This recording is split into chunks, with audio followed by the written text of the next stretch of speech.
Today I'm going to be talking about the research practitioner registration. For those who don't know me, my name's Kathryn Slevin and I'm one of the RPs here based at Salford in the MSK and neurology teams.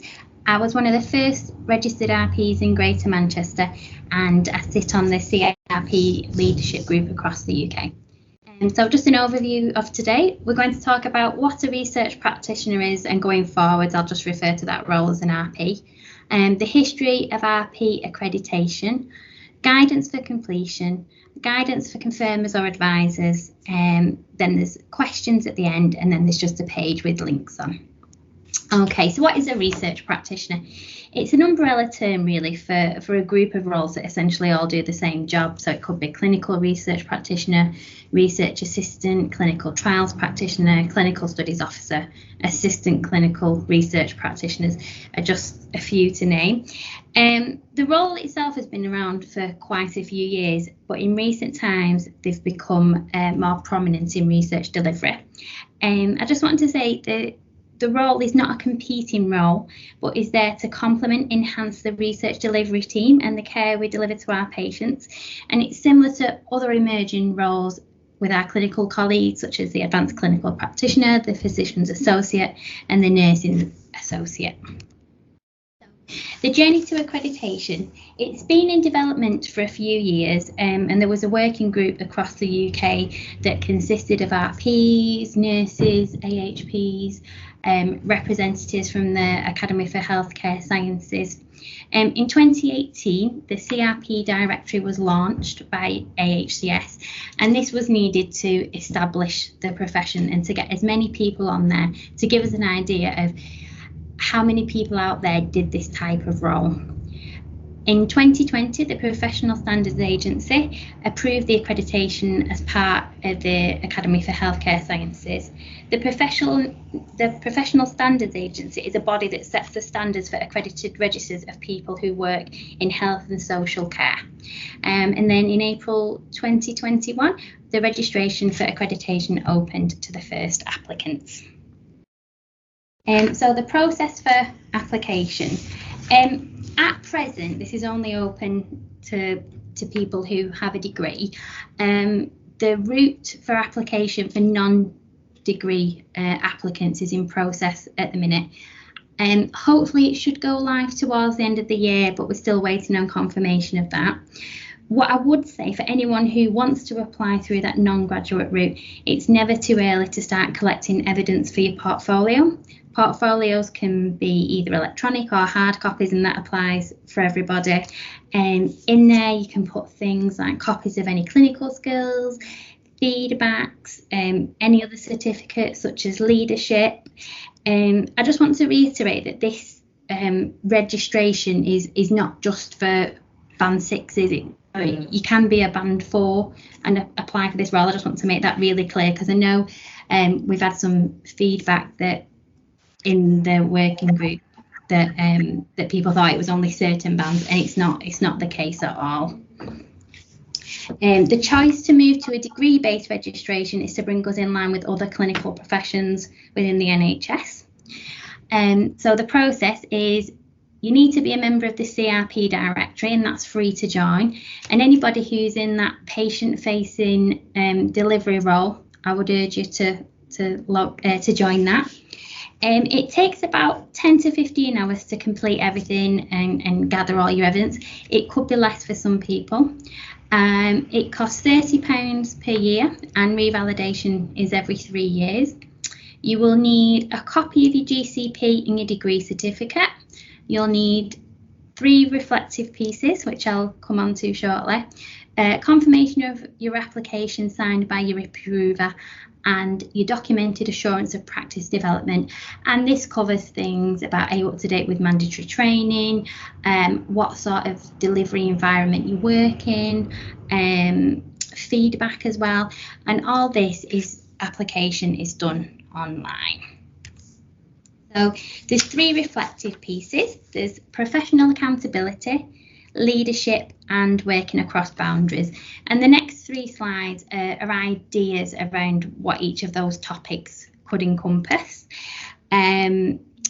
One thing that I found really useful was I went through the standards of proficiency and scopes of practice that accompany the reflective pieces. And as I went through, I made little notes of ideas as they popped into my head. And then as I came to write my reflective pieces, I was able to build on those, and I found that really useful. What I would say is be honest. They want to hear the good, the bad and the ugly. I would say what the situation is, how you've dealt with it and overcome, and what you've learned.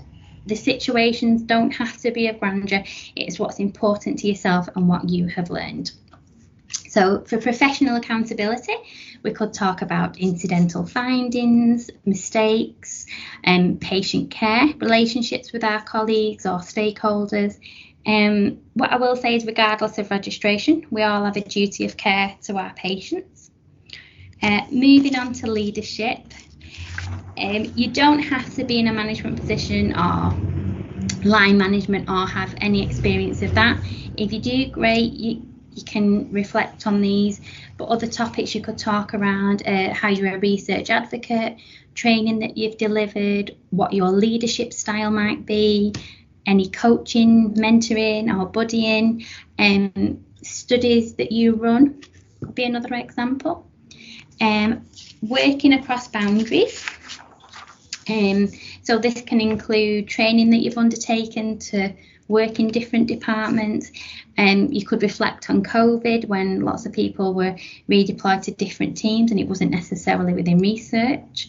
You could talk about working with different stakeholders, challenging circumstances, how you've worked in hospitals or communities or both. And then moving on, this is just a guidance for confirmers or approvers. Ideally, it should be the line manager or who is approving the RP's registrations. Excuse me, but it can be another registered professional. It follows a similar pathway to the NMC registration and revalidation in terms of evidence you might need, reflective pieces. There is a working group at the CRN of confirmers to establish consistency across the board. For Greater Manchester, this is led by Mary Speak, who is also covering North West Coast. Judith Brooke, who is the neurology team lead here at Salford, sits on that working group, and she's quite happy for people to approach her and ask her any questions. Have regular catch-ups with your staff. It could be incorporated into one-to-ones as progress. And we estimate in total the approval of the application takes up to an hour by the time you've gone through reflective pieces and evidence and signed everything. Okay. One of the biggest questions we do get asked is the benefits of registration. What I will say is this is a Department of Health and NIHR initiative, and even though it's voluntary at the minute, there is probably likely to be a plan where it will become a necessity for all RPs to be accredited. Some trusts are already stipulating this in their job descriptions. I've seen some in Greater Manchester and some across the rest of the UK. But what I will say is it's a recognition of the hard work that you do as an RP to be an autonomous skilled professional. You can help shape the future of the profession because this is quite new, so we're learning as we go. You can provide assurance to patients and NHS trusts, and registration can lead to further opportunities such as training opportunities, promotions, additional clinical skills. Just some data from me, we had over 1,000 people on the CRP directory. There was 300 people in the process of applying for the registration, and there were 90 plus people who'd completed the full registration. Okay, so these are just some useful links that are to this. What about the NIHR for the CRPs, to the directory, to the accredited register. We do also have a Twitter account, so if anybody's on there and would like to follow, it's CR Practitioner, and my details are on there, and phone number should anybody want any help with the presentations or reflective pieces or anything in general, any questions. Katie, who works in the renal team, is also registered, and she's quite kindly offered help as well if anyone wants any help. Like I said, I'm planning to hold some drop-in sessions, or I'm quite happy to help people on a one-to-one basis.